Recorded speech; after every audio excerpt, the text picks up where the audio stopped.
आहात, गणरायाचं दर्शन घेतलेलं आहे. गणरायाच्या दर्शनासोबत काही राजकीय चर्चा झालेल्या आहेत का मुख्यमंत्र्यांची? विधानसभा निवडणुका देखील आहे. अहो गणपती आहे, निदान एक दिवस तर सोडा राजकारण.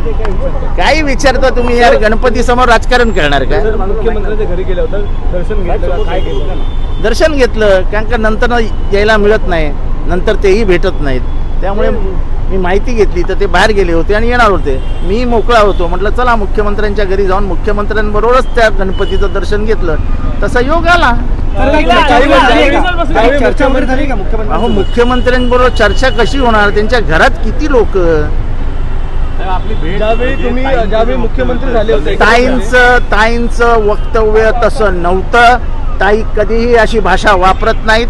पत्रकारांना ही माहिती कोणी दिली मला माहीत नाही, पण ती अत्यंत चुकीची आहे.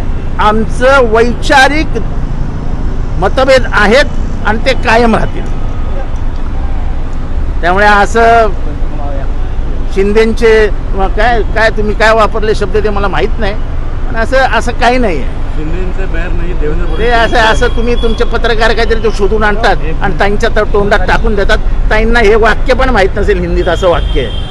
सर 2 वर्षापूर्वी ज्यावेळी मुख्यमंत्री झाले होते एकनाथ शिंदे, त्यावेळी तुम्ही म्हणाले की अगदी जवळच राहतात, आपण कधी येऊ जाऊ शकतो. आज मैत्रीपूर्ण एक वातावरण दिसून येते ठाण्यामध्ये. आमची मैत्री तर आहेच, म्हणजे त्याच्याबद्दल मी कधी नाकार दिलेलाच नाही.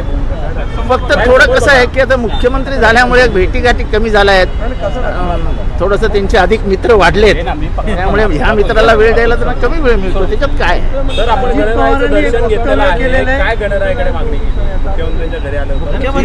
भेट झाली का?